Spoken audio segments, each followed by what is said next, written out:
Bem-vindas e bem-vindos. Hoje debruçamo-nos sobre um texto com um título que por si só já desperta curiosidade. As Pussy Riot são vândalas. É um escrito de Porfírio Silva e tem uma história interessante porque ele publicou-o originalmente no seu blog pessoal. Sim, isso foi em 2012, uma altura bastante agitada para as Pussy Riot. Exatamente. E o que traz este texto de volta à baila é que ele foi recentemente incluído numa coletânea do Porfírio. O livro Vemos, Ouvimos e Lemos. Isso mesmo. Portanto, o que queremos aqui não é só, digamos, assinalar que o texto existe. É tentar perceber um pouco melhor o contexto. O contexto, sim. Porque é que esta pergunta são vândalas era tão premente em 2012 e o que é que a republicação nos diz hoje? É uma ótima questão.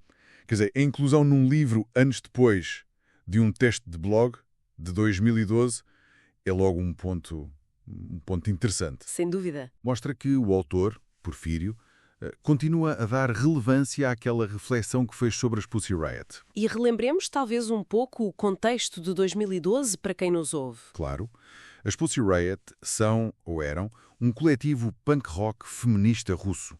Ficaram conhecidas mundialmente por causa das suas performances, protestos muito provocadores. Sim, bastante.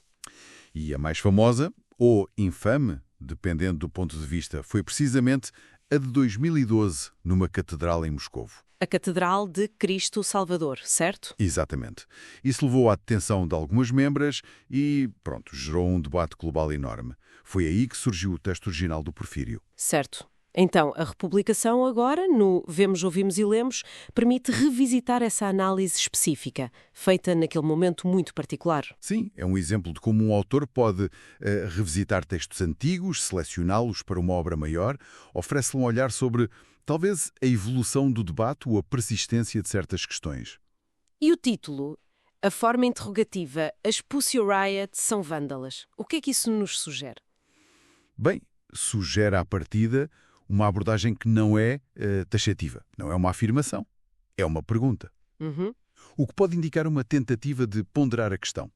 Claro que, sem ler o texto completo, que não é o nosso objetivo hoje, estamos só a identificar a sua existência e publicação. Sim, claro. Não podemos saber a conclusão a que Porfírio chegou. Mas a pergunta em si já abre espaço para pensar. Exato. Porque a classificação de vandalismo era uma das linhas fortes na altura, não era? Focada na perturbação, no desrespeito pelo espaço religioso. Sem dúvida, era uma narrativa.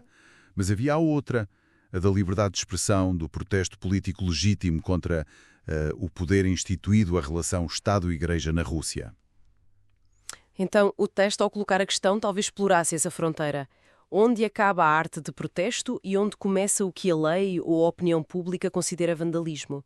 É muito provável. A palavra vandalismo tem uma carga, não é? De destruição gratuita, talvez. Sim. E confrontar isso com a intenção política que as Pussy Riot reivindicavam cria ali uma tensão interessante. O texto de Porfírio, ao colocar a questão, talvez convidasse precisamente a essa reflexão.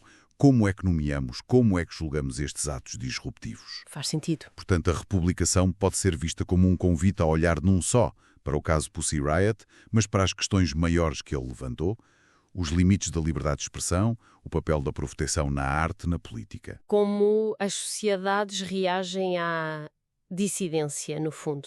Exatamente. É a captura de um momento, mas com ecos que, pelos vistos, o autor acha que ainda se ouvem.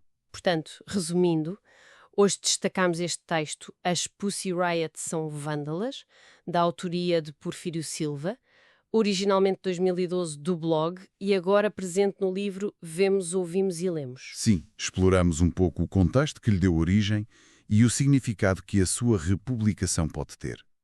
Fica então a reflexão sobre como estes textos, mesmo que pontuais, capturam momentos importantes do debate cultural e político. Pois ficam, e como a sua revisitação, anos mais tarde, lhes pode dar uma nova vida ou pelo menos uma nova perspectiva sobre a persistência de certas questões. Não perca o próximo número do mini podcast Machina Speculatrix.